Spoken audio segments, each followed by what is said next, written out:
517 to scanner control. 517 to scanner control.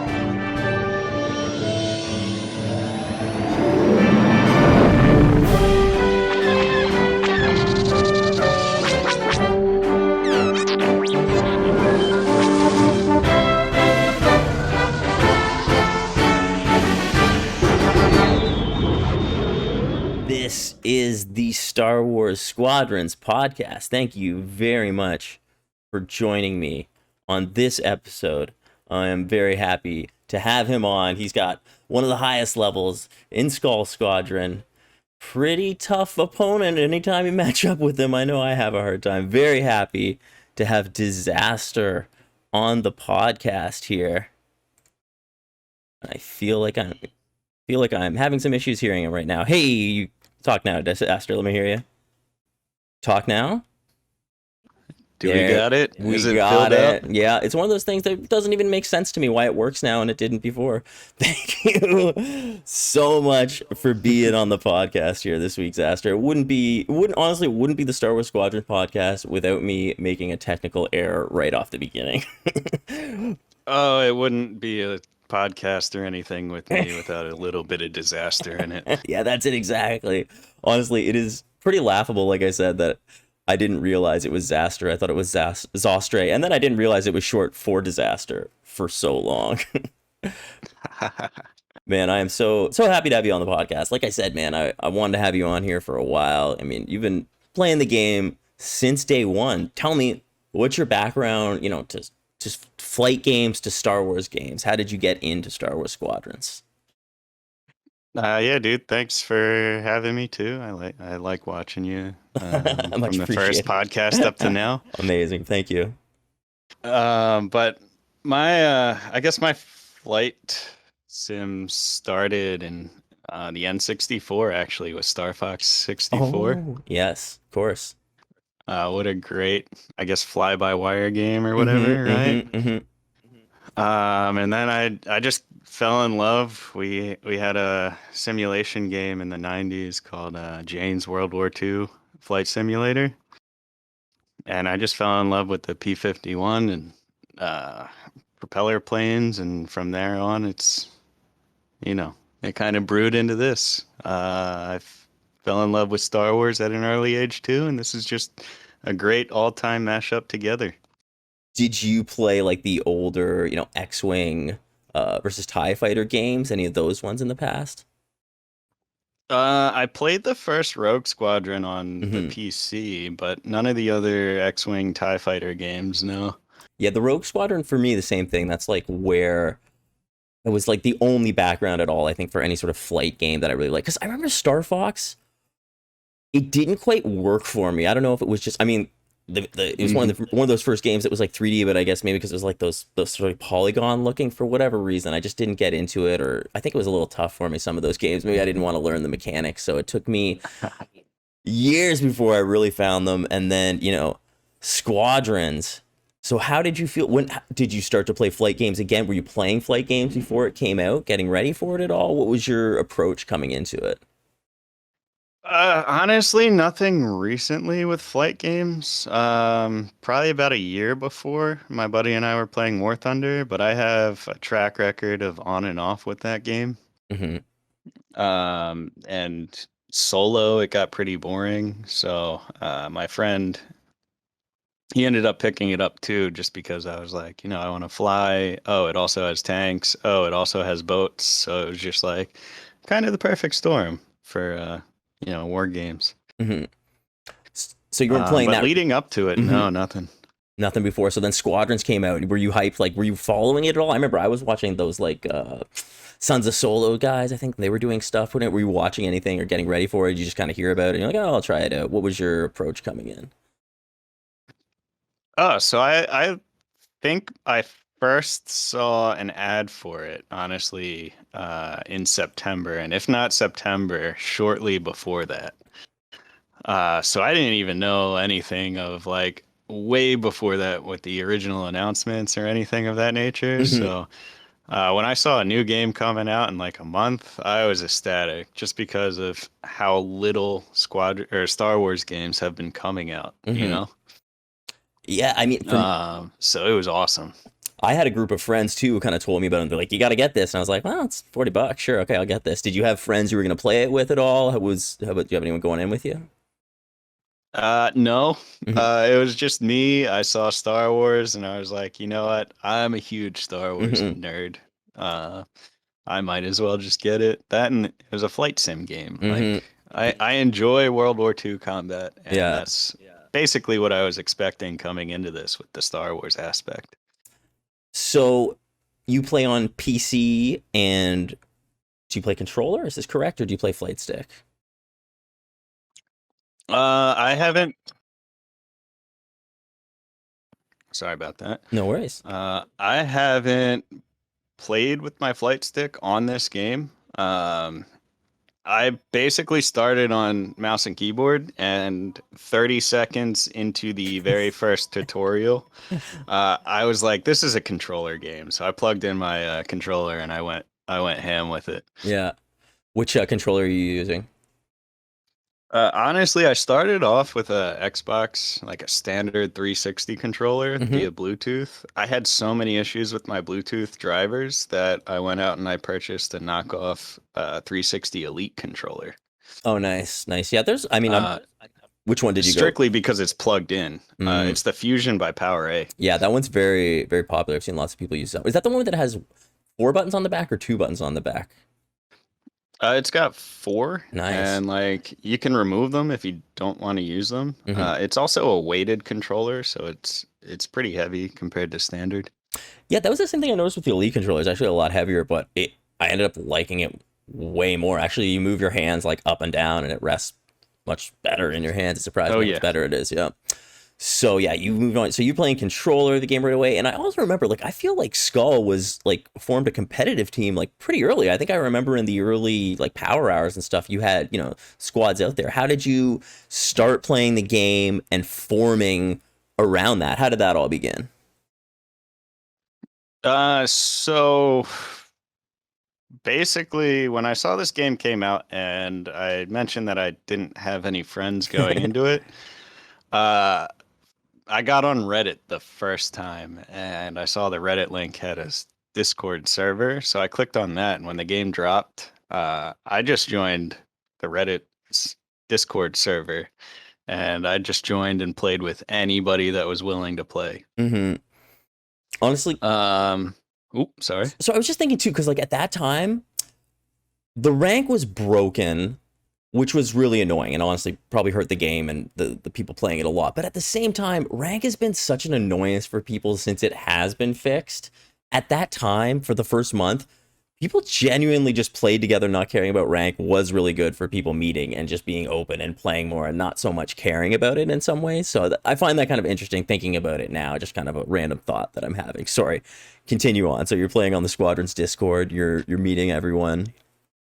Yeah, no, for sure. Like rank being broken was probably one of the better things that came out, in my opinion, because everybody just played with it, whoever, right? I Hmm. didn't care about winning or losing, I mean, especially if I'm playing with randoms, right? yeah, it didn't matter. Anyway, so I was playing on the Reddit Discord server, and I started getting guys who were pretty regular at the times that I was playing. And back then, it was all about, who could kill the other guys on the other team more, right? It was all about the top Hmm. fragger, right? Hmm. And I ended up playing with um, Scorpius, and he was in one of the very first, what was that? Operation Ace, the streamer one, Oh, right. Yeah, the that's right. That was, Invitational or of whatever. course, yeah, the one that was like 4 or 8 teams for that one. That's right, very early on. That's of course, yeah, I forgot about that one. It's kind of a showcase of Yeah, the game and what it could be kind of early on. and oddly enough, they were the center of controversy when they got muted by the Discord server admin. So things were pretty funny back then, right? Yeah, it was a different time. I guess maybe there wasn't so much connection. I know, since then I know that server has definitely opened up for sure. Like I know I post all my videos there and let stuff there. So I know things have changed, so that's always good to see. Uh Yeah, yeah. But that Um, and, Scorpius, sorry.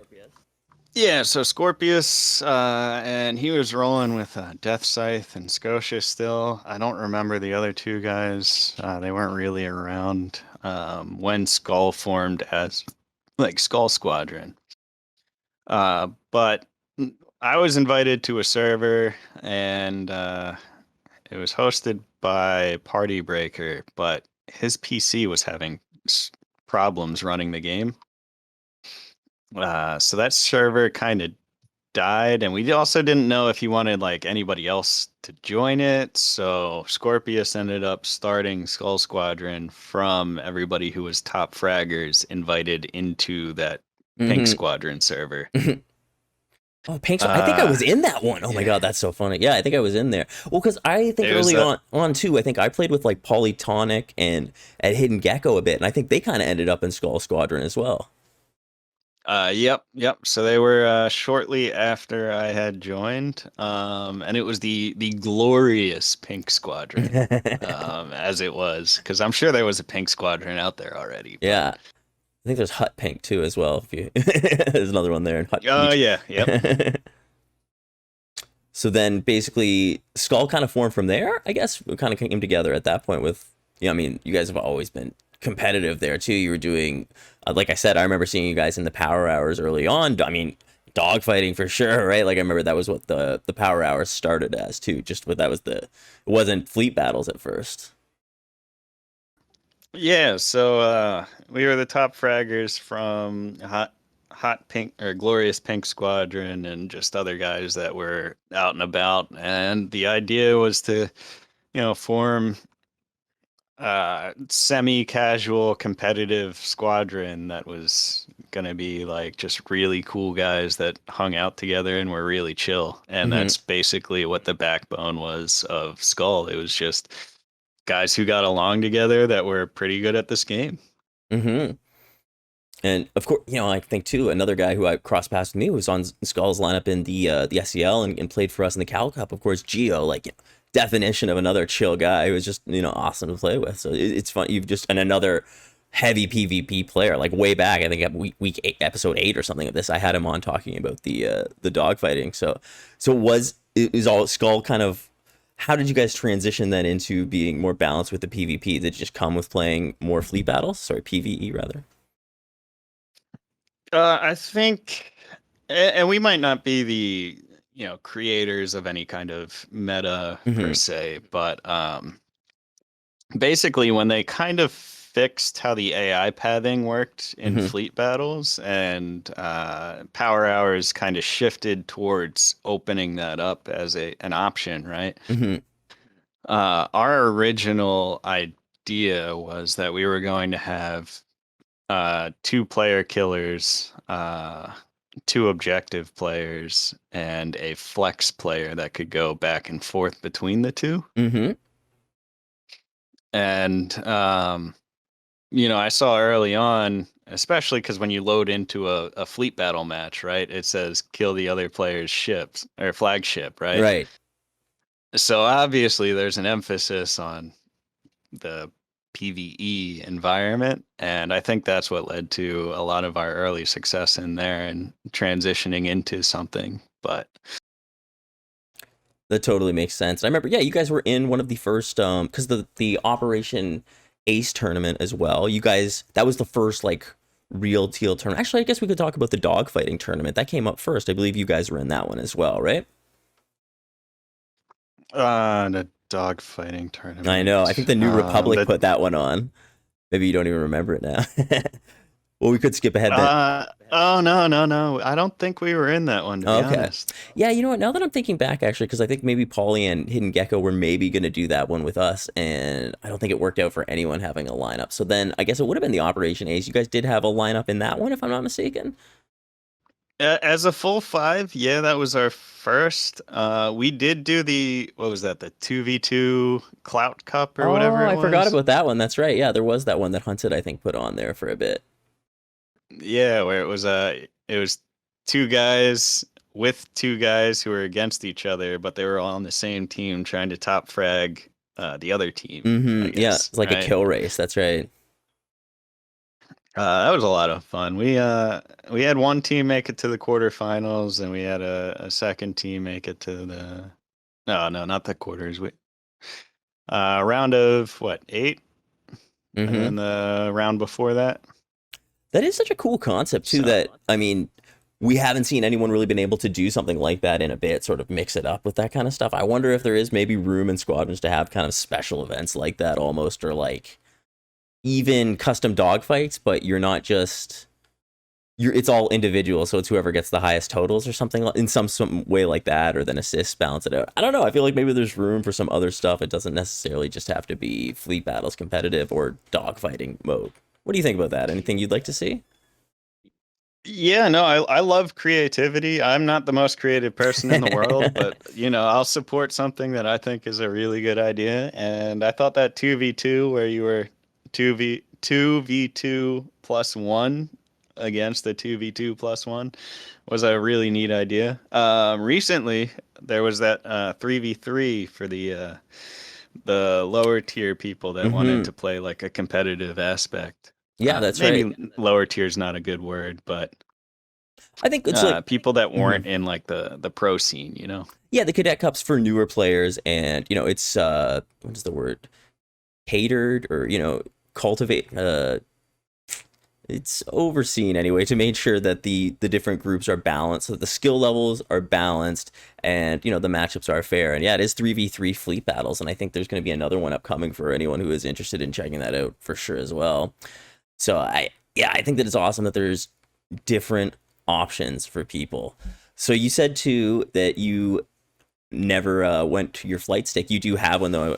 Sorry, you went from mouse to keyboard, right to controller. Did you ever try out flight stick at all in Squadrons? No, I haven't. So I have a Logitech Extreme 3D Pro, Hmm. and I've had it for a couple of years, and I recently unboxed it, honestly, to play War Thunder in simulation mode. Hmm. So I'm still very jittery as far as keeping, you know, eyes on target and everything. I also don't have the VR aspect, so my hat switch is honestly how I look around, and half the buttons are other look aspect buttons. Oh wait, so you use a free look? Is that what you're saying? Under War Thunder, yeah, I Oh, do. okay. I see what you're saying. Okay. I was wondering in Squadrons if you're using that on your controller to like free look around. I don't do that. Maybe people do that. I don't know. No, I've tried a couple of times, right? Because, they put so much into the game Hmm. as far as design and details and things. Like looking back in the TIE Bomber, like there's a lot of space back there. It's The crazy. couple of times that I looked back there. Yeah, it's crazy how much room there is back there. You have a couple dudes chilling for sure. But I feel like half the time that I try and use free look just as like, shits and giggles or whatever, Hmm. Hmm. it's so hard to activate. And then, there's no real, I guess, advantage to looking around, especially if you're on Hmm. controller. I guess the only thing I can think of is if like you're in a dogfight, a guy kind of like flies back and you want to see like which way he's turning, or I mean, but you can use the little radar thing anyway. So I mean, I guess yeah, it's definitely you don't. Now, I mean, if you're in VR and just quickly glancing and looking, that would be obviously even better though. That would be so amazing. That's one thing that I really Yep. noticed switching from console to PC is just how great the visuals are. It's pretty amazing to see. Yeah, you get a higher quality, larger resolution, I would assume, right? Hmm. So I did kind of want to talk to you too about sort of like the place of the meta in the game right now, because I know we were kind of talking about it the other day, and PvP is kind of fallen out from it now, and we're seeing the multi drift is when we're talking about how much of a factor it is. So what are your thoughts on the current meta right now?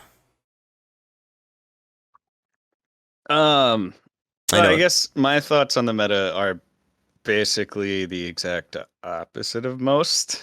Um, Not and what I mean necessarily. by most is like the pro play aspect of things, Sure. right? Yeah, I think. Okay, so go ahead. Go ahead. Get into it. Yeah. So I feel at least as far as the top tier, the players, their aspect of things is very nonchalant towards a lot of this, where I have to make like a huge deal to get a point across, right? So Yeah. Uh, in my huge deal, right? PvP is practically dead. It's just about who can base race faster for the most part. And at the highest level, I don't think you're wrong. I mean, you could see it like Splinter versus CA. I do think if there, don't get me wrong, there was games that there was more kills than other ones, but I think if you really boil it down to what wins and loses, it is about two things: how fast you can just, do damage and get your damage in, and two, how fast you can get the flips. And both of those things don't involve player kills necessarily. They're like an addition to those things. Yeah, and if I remember correctly, because there was one tournament, I had to go to sleep because I worked the night shift, but there was one tournament where I think it was the semifinals had an entire game where there were 0 kills, Yeah.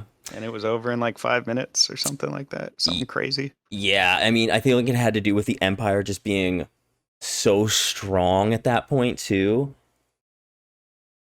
They needed to have the balance there to kind of help that. But I feel like now it's also because what has caused it to get to this point where player killing is so low? It seems to be because so many players have mastered these flight mechanics at this point, right? Like with, if it's, whatever you want to call it, with pinballing, or whatever the shunt charging is, whatever combination of that and boost gasping that you're doing to pinball, it seems like it has changed drastically. I would argue it's because people have gotten so much better with that flight mechanics. What do you think?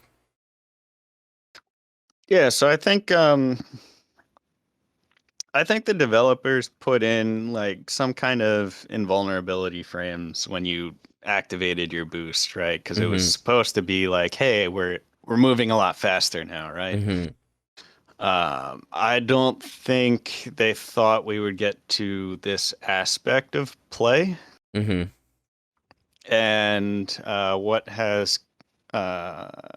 conspired, Transpired, I some guess. of it, that's the word, transpired. Sorry, it's been a long night. Hey, no worries.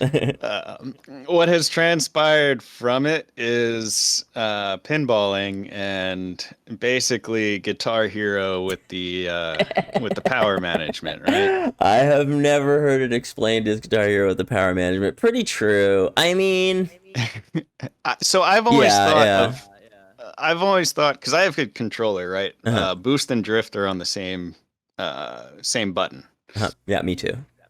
So I've always thought of, boost skipping and things like that as a cadence, right? It's something that you have to get down on a controller in order to get the timings right, and with the input lag and things of that nature, right? Mm-hmm.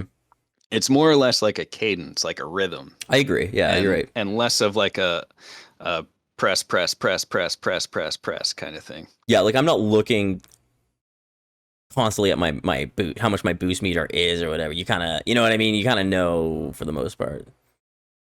Yeah, exactly. But yeah, just the idea of it being like Guitar Hero is kind of true, I guess, in a certain sense, especially in like the defenders. Like it gets pretty crazy like that way for sure. You have to be pretty. I mean, I don't think it's easy to boost gasp in all those things. Like I've spent time to like practice all those things and shunt charging these things. Like you have to put in time to do them. So they're not easy. They're definitely skills, and I feel like more people have put in that time. But like you're saying, the developers probably weren't thinking it this way. Like they must be kind of like, oh wow, like they're not dying. Like in some ships, like you really don't die unless you can really escape, use the repair kit, or just escape to the point, or get a repair from a support where you were able to extend lives to ridiculous amounts, and then the damage output's so high, it is kind of away from what they intended. Yeah, and I remember, so I guess two things from that, right? Mm-hmm. There was a video of the developers when the B-Wing and the Defender were coming out, right? And this was right before I think boost gasping and boost skipping became popular in mid-December as like the next best thing to do, right? And I don't even think that might have been early. I don't even know if Fenkar was putting out the videos yet. That maybe that's probably the right. Let's say in there. Yeah, go ahead. Sorry, continue. I think from like a competitive aspect, people were figuring it out at that point. But Yeah. no, I don't believe Fenkar had been posting videos Hmm. about his techniques or Hmm. anything of that nature yet. Yeah. Sorry. Continue. Um, but the Defender, as the developers said, it has a small boost um, battery, right? A small boost charge, a small boost hold that it's meant to be really strong when it gets to its zone, right? The zone that it's trying to get to. The issue that we found as, the upper tier echelon is that you can just be in whatever zone you feel like because you can boost gas and skip all over the place. Hmm. So you're not really strong when you get to some place, you're just really strong all the time. Yeah, because people are just basically finding ways to avoid those like natural penalties or whatever, those like little times when you can't charge and then charging something else and then going back or what, just max. Basically, it's just maximizing the way that these systems work. Just because, I mean, I guess that's in 6 months, that's how, or less than 4 months or whatever, that's how long it takes for people to be like, to realize. It is funny that way, like, how people still like how we're like, oh wow, we really didn't realize how things were. Like, imagine you going back to October or November and playing people you would just destroy, right? Just because you understand so much more now. Oh yeah, no, I go back to the old nostalgia of Sons of Solo and I Hunted Hmm. casting the power hours. Yeah. And I mean, it gives you goosebumps, right? Hmm. Because it's like, oh, I remember this game. I remember what happened. Like, oh, this was so close. But looking at the style of play back then, it was just so slow because everybody was, you had power to lasers for a while, and then you would Hmm. put power into engines, and you would strictly boost.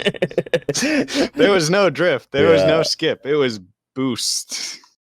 Yeah, I mean, Rebels brought up a good point too. We're still finding other optimizations and the meta shifts around aux choices too. I mean, you totally see that like where people were doing torpedoes and then people dropping the chaff on them, and now people don't sit in chaff so much. So you see torpedoes again. Like, it's kind of interesting that it goes around. Um, so kind of coming down to it, why is pinballing and being in like a defender or shunt charging, or why are these things so powerful? It seems like with the boost gasping, I think shield skipping might be the biggest factor that there is right now. Shield skipping and the multi drift, those I think are the two the biggest factors here. What are your thoughts on them? So I honestly think that the multi drifting, um, I wouldn't necessarily call it an exploit, but it's definitely an oversight. I feel in the coding of the game.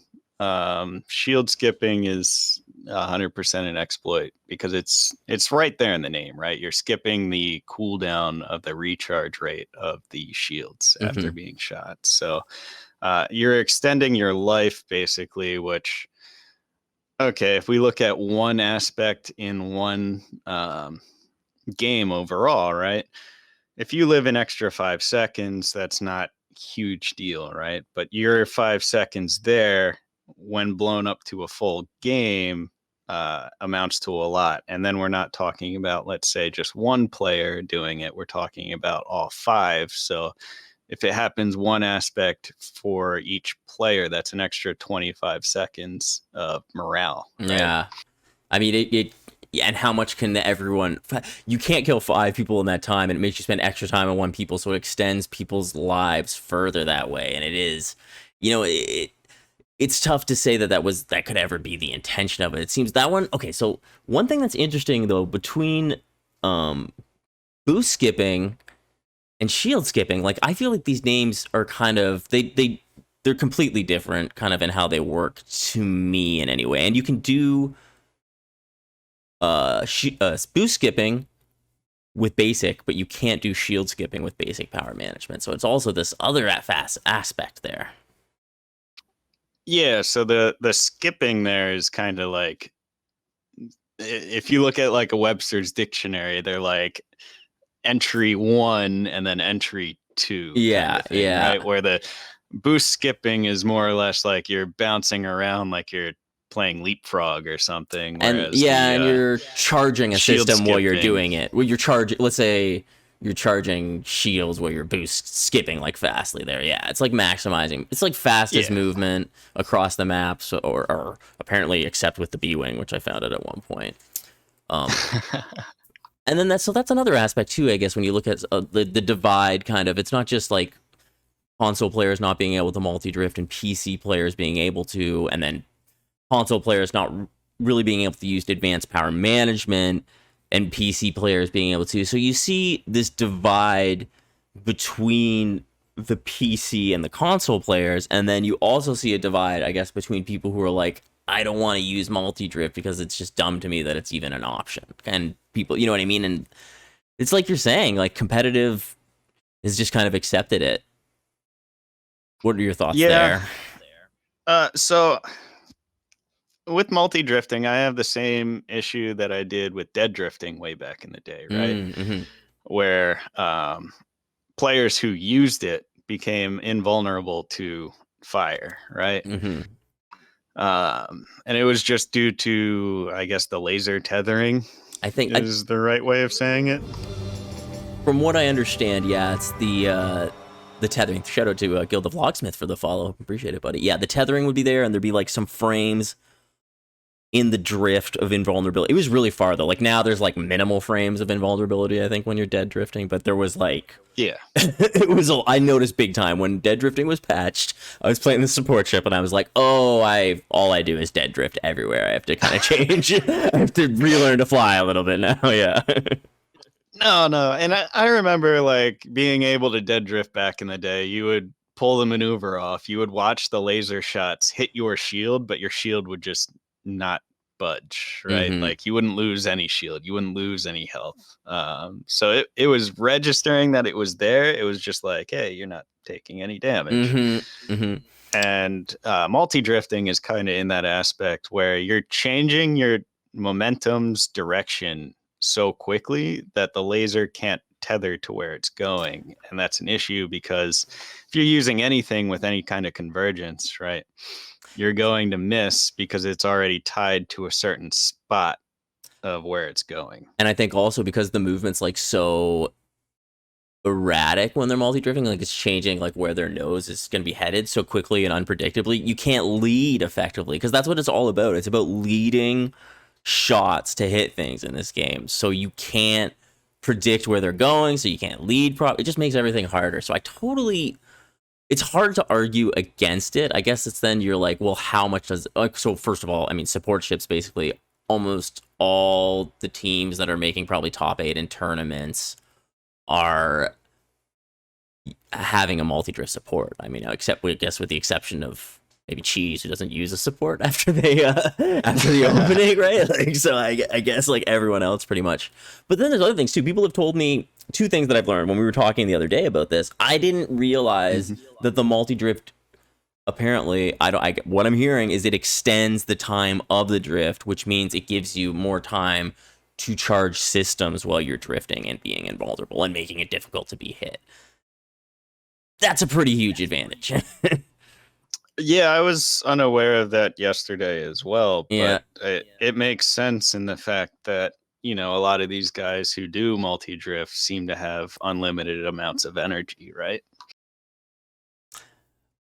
Yeah, and I mean, it's definitely a factor. So I mean, from what I understand, the ships that it benefits the most are the support ships, the TIE Bomber, and from what I've heard, the TIE Fighter. Someone, I don't know for sure. Like, I don't honestly. I'm gonna set up multi-drift when I can, just because I want to test these things and get the information out there. I want to see. I want to know. Maybe I know people have a code about those things. I just also don't know what the other option is. Like, how do you police something like that? So that's kind of something that I've been trying to think of myself, and the only like logical, I guess, answers to it are just ridiculous to ask people to do. Yeah. Well, so right? Let's throw it out there. What are your thoughts on it? Because I mean, yeah, go ahead. Well, I mean, like, so with shield skipping, right? You can sort of shield skip on basic power, but it's just not as fast, right? Right, Because yeah. it's the act of pulling it all out and then putting it all back in, right? Mm-hmm. So thinking of multi-drifting, you can't talk about basic power management and regulate it, right? Because you'd still be able to elongate your drift. Because the tests of dead drifting with basic and with advanced, it's like a 0.4 second difference, Yeah. right? So that's not much. Mm-hmm. So the only other thing that I could really think of is like if a player boosts, they have to use all of their boost charge, which is ridiculous because now you Yeah. have to guesstimate how long you or how much boost charge you need in order to get to a place, right? Mm-hmm. So I don't know. I don't So like that. Doesn't yeah? That's a tough one to police. I think it's I think it's just bad for the game mechanics. Anyways, go on though. Sorry. So I think it just comes down to being like, all right, well, just be I don't know how to say it, but just be like a decent human being and like don't multi drift Yeah. kind of thing, right? Like Yeah. just put it in the rule as like no multi drifting, parenthesis, please, parenthesis, right? Zastre asked nicely. So this is the one thing that I'm thinking about. What maybe we haven't talked about this. So this kind of comes back to what we're talking about when we were so young in the game and we didn't know what was going on. So the game, for the whole time, anyone who's had boost and drift on separated buttons, if you spam the drift key while you are drifting, it gives you additional drifts, which is so funny to think that like no one realized that till January, or people who didn't, you know what I mean? It just wasn't as widespread. Mm-hmm. So to me, that's the issue, right? Like the issue is that some people can separate boost and drift and some people can't. So to me, if I was going to police it, and I don't know how you police it, but you say you can't do that. Yeah, no, that was definitely the other option. Yeah. I had there, but I couldn't, you know. How do you police that? Put on the spot. See, this is the How thing do you that police that? You can't really, right? But it's at the same time though, it's 2021. If you can't record your setup while you play, like, I'm sorry, like maybe you shouldn't play competitive. I don't, you know what I mean? Like at a certain point, like who, like if you like, you know what I'm saying? Like who can't record what's going on in your stuff? Like you record your inputs. Like that's not hard to do with two things. Because if you Xbox and PlayStation players, I don't. Fine. Xbox, they're not an issue right? though. That's fine. Then they don't have to record because they're on Xbox or PlayStation. So fine, they're not the issue.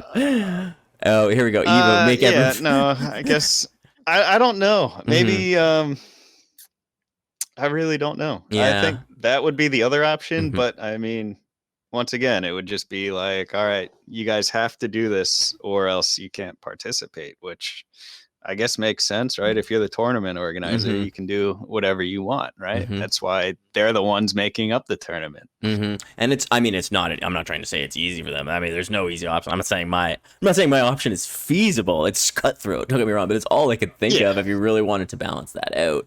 Yeah, or make, says Evo says in the chat, make everyone play on console. There you go, done and done. It would be.